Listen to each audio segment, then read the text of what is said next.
Bonjour et bienvenue sur ma page YouTube Sandrine Latis. Aujourd'hui, je vous présente ma recette de riz à la potasse noire, ma recette de riz villageois. C'est exactement comme du wache mais sans du haricot. Alors pour la recette, on aura besoin du riz, la potasse noire, de l'oignon, de l'huile, du sel, de l'eau.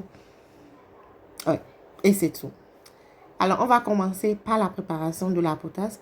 Pour la potasse, il faut toujours mettre la potasse dans un plastique ou dans un récipient et ajouter de l'eau. Et bien remuer pour laisser fondre parce qu'il y a souvent du sable dedans.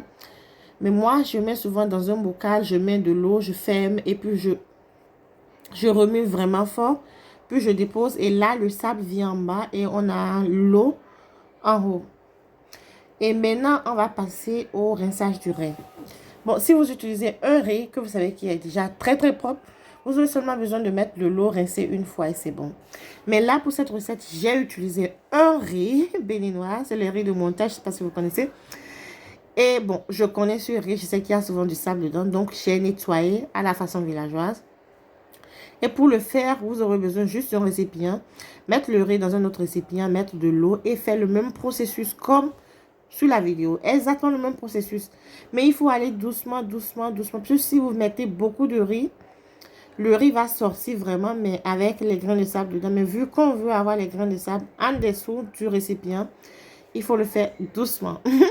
Et à propos, quand je suis venue en Europe pour la première fois, je pensais qu'il fallait toujours rincer le riz comme ça.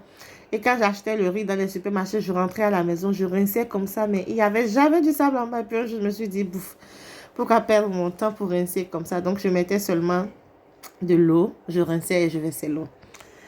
Et là, vous allez voir tout de suite, il y aura du sable en dessous de mon récipient ou en dessous de ma calebasse.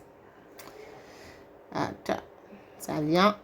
Vous voyez, surtout à la fin, il faut aller doucement. Parce qu'à la fin, quand le sable est déjà déposé en bas et que vous allez rapidement, le sable retourne encore dans l'autre récipient. Et là, c'est tout comme si vous n'avez rien fait. Il faut reprendre encore à zéro.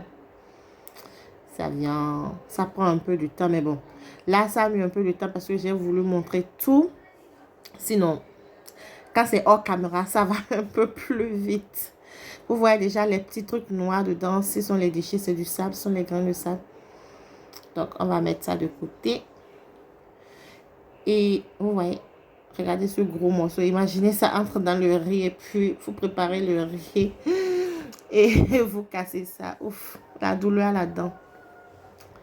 Voilà. Maintenant qu'on est sûr qu'il n'y a plus de grains de sable dans notre riz, donc il faut rincer encore le riz 1 à 2 fois. Vous voyez, oui, c'est ça. C'est ça. Et là, maintenant, on est sûr que le riz est propre. Il faut rincer encore 1 à 2 fois le riz et ensuite renverser dans l'eau bouillante. Et maintenant, vient l'étape avec la potasse.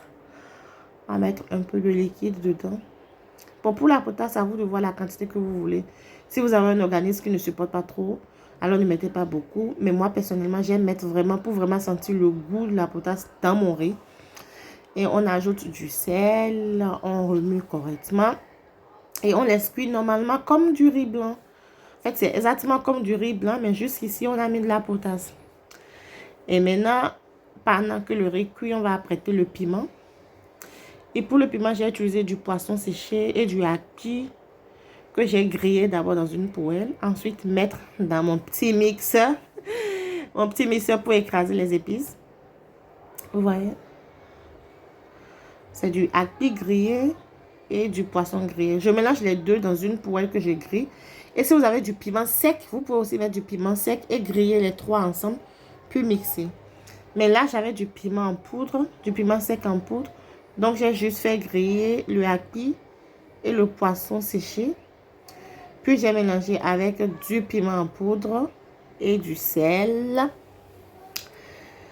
Ensuite, écraser le tout. Ah, la vidéo là dure.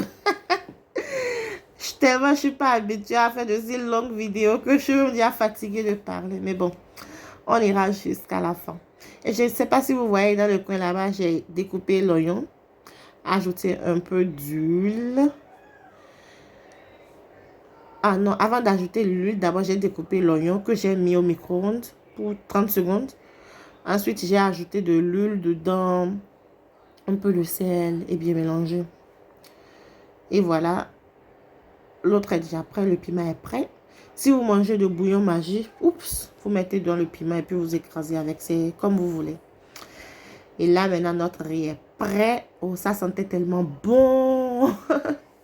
Ça sentait tellement bon. On sait le riz, un peu de piment. Et le piment aussi, l'odeur du hapi, poisson séché dedans, tout et tout. Oups, imaginez le goût. Là, on ajoute le piment en poudre. Pour ceux qui ne mangent pas du piment, vous pouvez laisser le piment. Vous pouvez aussi écraser seulement du hapi avec du poisson séché. Ou bien vous utilisez seulement l'huile et les oignons. C'est comme vous voulez. Et là, on ajoute l'huile, un peu d'oignon. Et puis, il y avait un petit dernier morceau de croupillon de dinde qui traînait dans mon frigo. Et lui, je l'ai découpé. Puis, j'ai posé sur le plat pour servir. Mais vous n'avez vraiment pas besoin de tout ça. Parce que le piment est déjà bien assaisonné. Donc, même sans croupillon, pardon, c'est mangeable. Ouf, je pense que j'ai déjà trop parlé aujourd'hui. Et voilà le résultat final du plat. Alors, du riz à la potasse noire, oignon, piment, croupillon.